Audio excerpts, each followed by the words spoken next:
Charles Dickens once said, "Reflect on your present blessings, of which every man has many, not on your past misfortunes, of which all men have some."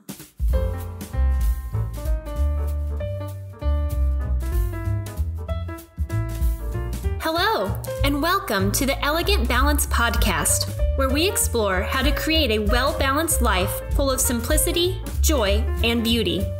I'm your hostess, Dr. Kaylee Hackney, wife, working mom, and expert in the work-life interface. I'm so excited you're here. Let's get started.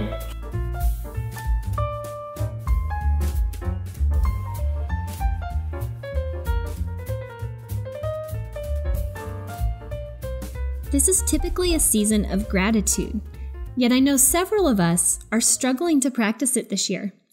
We are worn down, frustrated, and worried. However, this frustration and weariness is exactly why I wanted to record this podcast for you today. I want to invite you to take a step back. In fact, go ahead and grab a cup of coffee. Sit down, relax. Go ahead, you can hit pause, I can wait.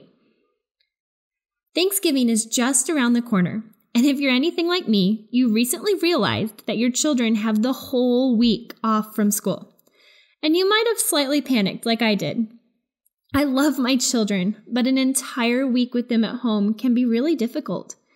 We have a lot more fun together when I'm not trying to be super mom and employee of the year at the same time. We learned that lesson during quarantine. When we're faced with times like these, times when our two worlds of work and family inevitably collide, times when you feel stuck in between the demands of your job and your desire to do a good job, and the demands of your family and your desire to love, care for, and spend time with them, a really great exercise to practice is gratitude. This practice allows us to gain a fresh perspective on our situation, and I'm sure many of you agree we can all use this from time to time. So, to give you a better idea about what I'm talking about, let's define gratitude. Gratitude doesn't really cleanly fit into just one box. It's been classified as an emotion, an attitude, a moral virtue, a personality trait, and a coping resource. Gratitude can be defined as a generalized tendency to recognize and respond with grateful emotion to the roles of other people's benevolence in the positive experiences and outcomes that one obtains. Now, I know that's a mouthful. So in other words, gratitude stems from the recognition that we have received something positive that wasn't necessarily earned or deserved from somebody else. Synonyms for gratitude include gratefulness, thankfulness, appreciation, and graciousness. So you might be thinking, yeah, Kaylee, I already knew that. Or maybe you're thinking, I am grateful, but what do you mean by practicing gratitude? The intentional practice of expressing our gratitude isn't something that should be reserved for sitting around the table on Thanksgiving Day. Instead, identifying the things that we're grateful for should be an exercise that we do every day. This is what I mean by practicing gratitude. Why would we take time to do that, you might be asking yourself? Well, for one, research supports the notion that practicing gratitude can lead to all sorts of benefits for us, both at home and at work. A key theme in much of the work-family research, and specifically the research that's focused on the stress associated with work-family conflict, is that we all need resources to help us meet the demands that come our way. Resources have been defined in many ways, but the main idea is that they help us achieve our goals. Resources can be physical, such as time, money, or energy; psychological, such as our positive mood; cognitive, like our attention span or memory; or physiological, such as our health or our sleep quality.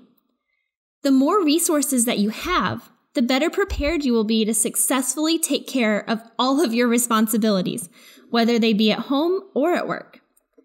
Further, having access to resources can also help protect you from stress, overwhelm, and burnout, something that we all desire. Think about it.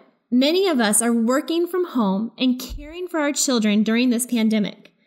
This results in a lot of demands being placed on us, such as teaching our children, fixing their meals, attending Zoom meetings, working out, and so on and so on. These demands are much easier to take care of when we have things like time, energy, a positive mood, a good night's sleep, all of which can be classified as resources. So, what does this have to do with gratitude? Well, the intentional practice of gratitude has been shown to help build up resources.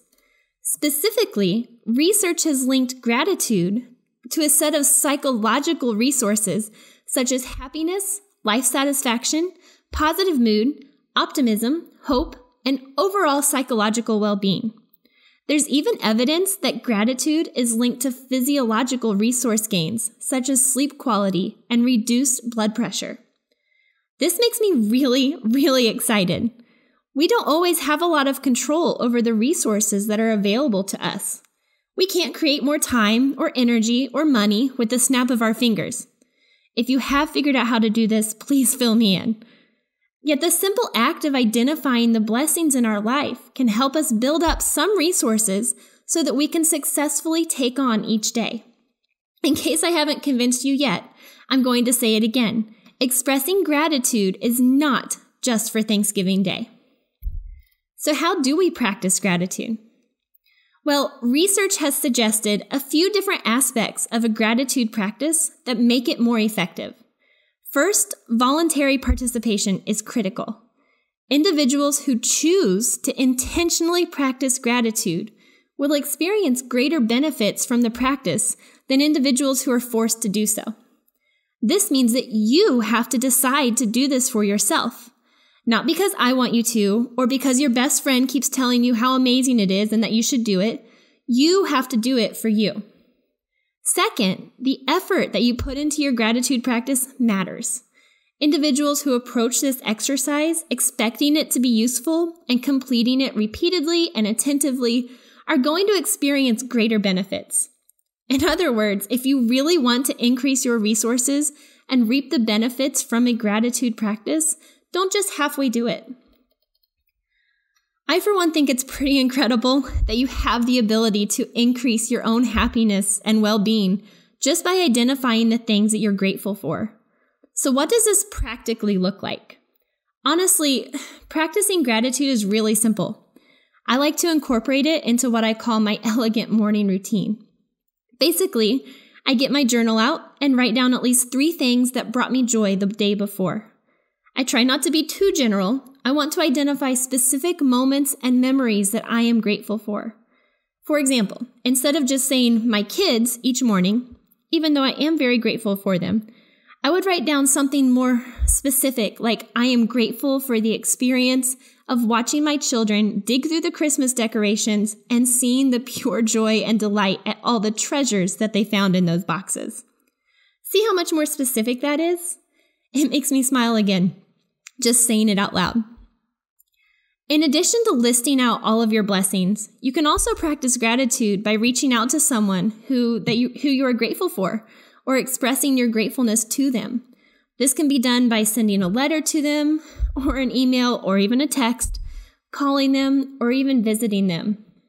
This practice isn't rocket science, and it probably won't take you more than 10 minutes each morning, but it will begin to train your brain to look for the blessings throughout the day. Researchers call this training our cognitive biases. Being women filled with gratitude, positivity, and joy will inevitably spill over into the other areas of our lives and help us take another small step toward the elegant balance that we are all seeking. Thank you so much for listening to the Elegant Balance podcast.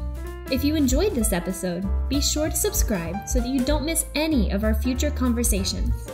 Also, it would mean a lot to me if you could leave me a 5-star rating and review in iTunes or wherever you're listening to this episode. Thank you, friends, and have a beautiful, joy-filled week.